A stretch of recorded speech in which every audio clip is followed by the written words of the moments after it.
everybody. This is Melissa Richardson, the Bread Geek. I'm here to do our live launch of the new cookbook. I'm very excited about this. I've been working on it for a long time, a lot of people putting a lot of effort into it.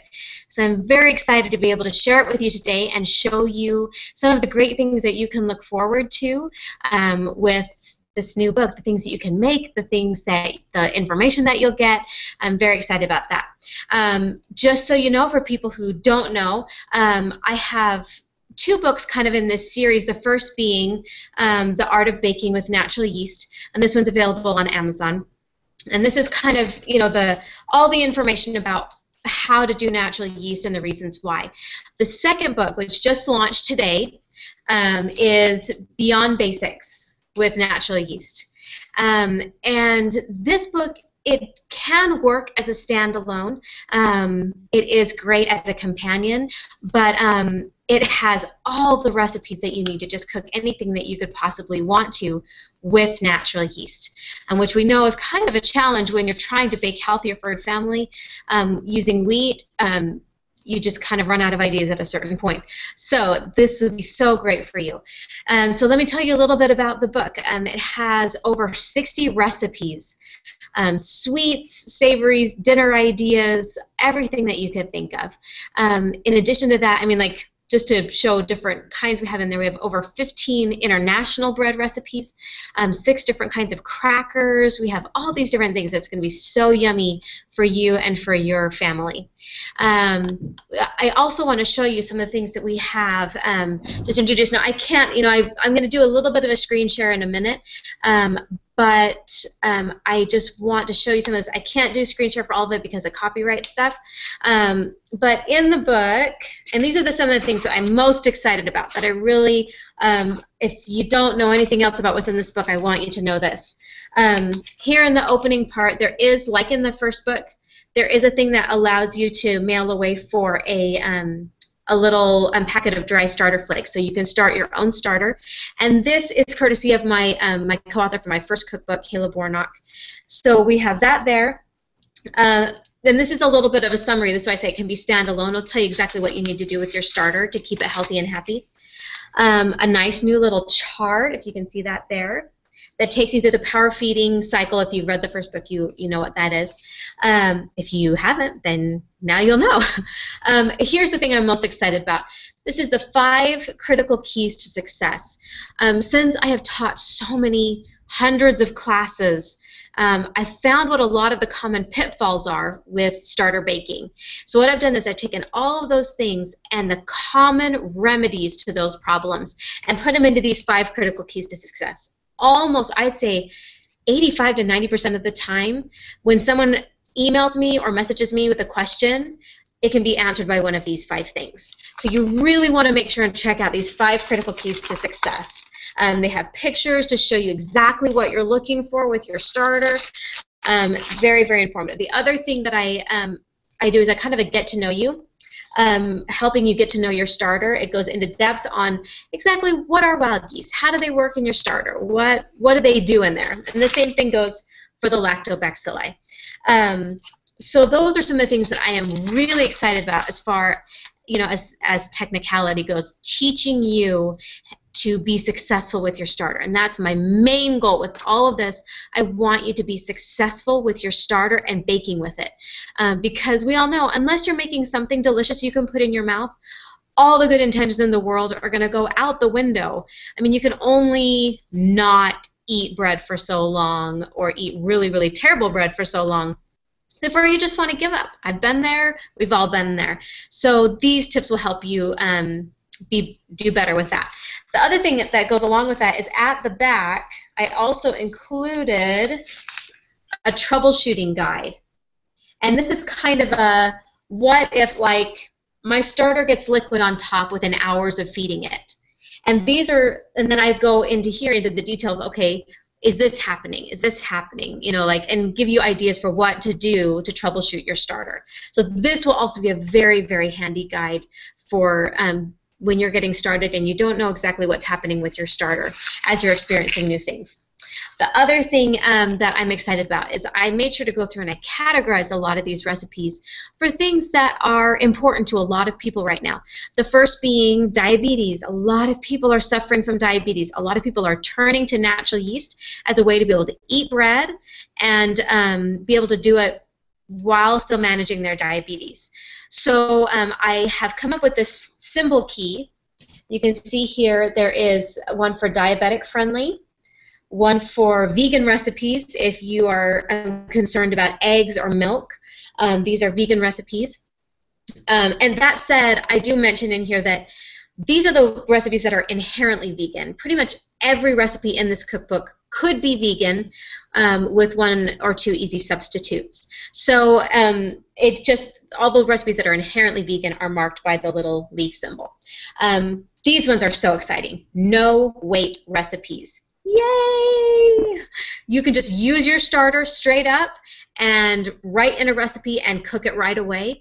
I have quite a few no-weight recipes, which is so fabulous for when you're feeding a family and you've got to do something on the fly and you don't have time for a 6-hour auto-lyse period or a long rise. So this is very handy, your no-weight recipes.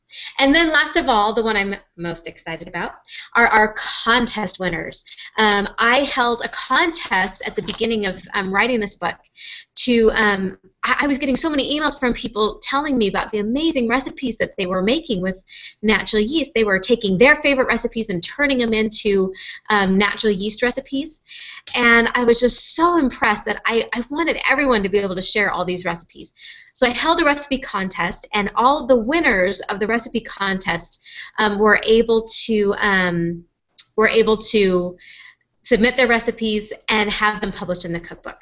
So if you see the little kind of blue ribbon symbol that's right there, you'll know that that was a contest winner. And at the back, I have here all their little biographies and their pictures, so you can see a little bit about them. And they're just regular people, not professional bakers, not, you know, food scientists. These are just people who feed their families and have found a way to incorporate natural yeast into their recipes. So I just had a few examples tagged with the symbol keys, like these granola bar cookies. This is one of my favorites. I call them evil cookies because you will eat them all. I eat them all, so we don't make them very often because I eat them all. Did I say all? All. So this is a no-weight recipe, which is terrible when you're wanting cookies now and you get to make cookies now. And then this is also a contest winner recipe. So you can see how that works really well with just helping you see what you're looking at here. Here's another one. These are the vegan waffles. Super yummy. But you can see they are diabetic friendly, they are vegan, and they're instant. So, I mean, a really good, easy guide to helping you navigate through the cookbook. Find what you're looking for. As far as the contest winners go, I want to take a second and turn a little bit of time over to Erica Smith. Her husband, Kyle, came up with one of our international recipes, the French recipe, pain de mie. So I'm going to give her a second to just talk about her experience with making this recipe, how the name came to be. It has kind of a funny name. So I'm going to give her just a second here to kind of introduce herself and talk about her recipe here. So Erica, if you want to come live. She's got her mic muted. There she is. How are you? Hello, Melissa. So my husband Kyle had been making pain de mie using instant yeast for a while, and then last year I met Melissa and learned about natural yeast. And so then I challenged him to modify his recipe to use natural yeast, and he was able to come up with a version for white and whole wheat bread. That this is a soft sandwich bread that is baked in a pan with a lid, a Pullman pan, which prevents the hard crust from forming, and this is great for slicing into sandwich bread, and it's a little sweeter.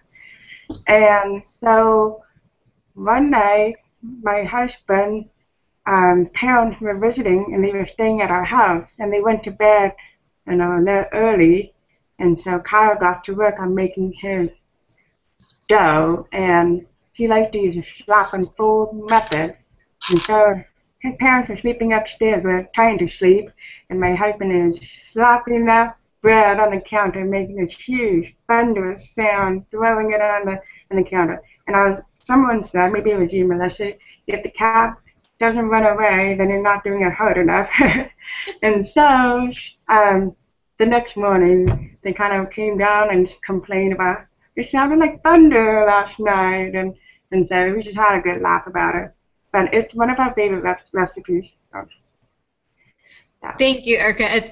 It's such a funny thing with that recipe. If you could see Kyle, and you'll see his picture in the author bio, he is a big guy, and he's like a lumberjack. Like, he's just a big, strong guy. So I can just imagine him just slapping and folding that dough.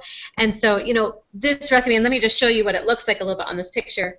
You can see here, it has, it kind of has that square, soft loaf look, that kind of, I hate to even say it, but it's, like the Wonder Bread. This is the best Wonder Bread you will ever, ever, ever have, and don't even associate it there. But that's why we called it the Thunder Bread, because it had that loud sound, and we just loved hearing Kyle's story and having him come into the photo shoot and bring all that stuff. So that was a really fun story, and I'm glad that Erica could be here to share that with us. And I'm so glad that they submitted the recipe because it's phenomenal. He did such a great job at adjusting it for the whole wheat and for the white. So big thanks to them. So last but not least, I just want to give a plug for, I don't know, just tell you what are some of my favorite recipes. Like, one of my favorite things to having a book in print is that now I don't have to get on my computer and access all my files to pull up the recipes that I love, because now I have them in my book and I can just open up my book to use my own recipes. So if no one else benefits from this, I get to use my own recipes in a book form, which is really exciting for me. So I have some definite favorites from this cookbook. And let me just see really quick. I'm just going to screen share with you really quick so I can show you what some of the recipes are on here. Oh, wait, hold on. Let's do this really quick. Here we go. Let's see if I can make this work. Okay, so here we go. So this is the contents page. As you can see, we have a lot of different breads. We have multi-grain roasted flax and pumpkin seed loaf, and we have amazing things. If you look over here, there's a lot of breakfast recipes, really yummy waffles and pancakes, pumpkin pancakes. Oh, those are so good. And that's another instant recipe. It's just so awesome. All the crackers. I mean, there is so much junk in crackers. One thing I did want to point out is with these cheesy crackers, I just posted on my Facebook page this week that there are some foods that are banned, that we use in the United States, that are banned in other countries. One of those things is that yellow cheesy powder that they put on cheesy crackers. It is banned in other countries because it is so not good for you. You don't have to put up with that anymore. Now you can make your own delicious cheesy crackers. So we're going to scroll down here and show you the second page of the contents. The rest of the crackers. There are some essays in here that I hope you'll read and enjoy. And then the international recipes. I use the international recipes so much. One of the ones that I wanted to draw your attention to in this other one was this, the soft pretzel rolls. Oh my goodness, they are so good. And I bake them for my kids, and they love them. They love to make them themselves. That's another great thing to bake with kids, are these pretzel rolls. But in the international section, I use a lot of these. I love making the pitas. I love making the Indian naan. I love the challah. It's so pretty. In the sweetbreads, my favorites, like I said, are these granola bar cookies, a.k.a. evil cookies. And then I also love this bread pudding. This bread pudding is so good. And that's one of our contributor recipes as well. And then really some of the recipes that I use the most are these ones right in here in the bonus recipes. And the ones that show you how to use your starter as a thickener. So you can use it as a thickener to make a roux for white sauce or for for soups, for gravy, for all these different things. There is just so much you can do with your starter, and I really want you to be able to use your starter all the time. I rarely ever throw away starter anymore. With this new cookbook and all these new ideas, it is just so awesome that I can constantly be utilizing my starter. I was actually dumping a little bit out the other day, and my son was standing there like aghast, like, why are you dumping that out? We could use that for something. And I know what he was thinking. He was thinking cookies too. But I didn't have time to make cookies, but I was just giving some off. I'd let my starter get a little too sour, and it wasn't really good for using right in that moment. But anyway, I'm going to be adding a link to this video later to let you be able to visit Amazon if you'd like to purchase the book. If you have already purchased it, or you purchased it after watching this little review video, I would encourage you, please go back onto Amazon and leave a review for the cookbook. Tell people how much you enjoy it. Tell people what your favorite recipes are. Tell people about this video that they can find it. And I would really appreciate that, because I want to spread the word, let people be able to make healthy, good bread, and all different kinds of things. So spread the word, give me a shout out, share it on your Facebooks or whatever, be a friend of the Bread Geek. But I appreciate you joining me here today. I hope that this has been a helpful review. If you have any questions or comments or anything, just send me a message on Facebook, comment on my Facebook page. I also have my blog, which is thebreadgeek.com. I deal with a lot of tutorials and tips and recipes there, and hopefully be able to find a lot of things there also that will help you and be a good support system for you. So thanks for joining me tonight, and hopefully you will join me again for more adventures in bread, and I hope you have an excellent evening. Goodbye.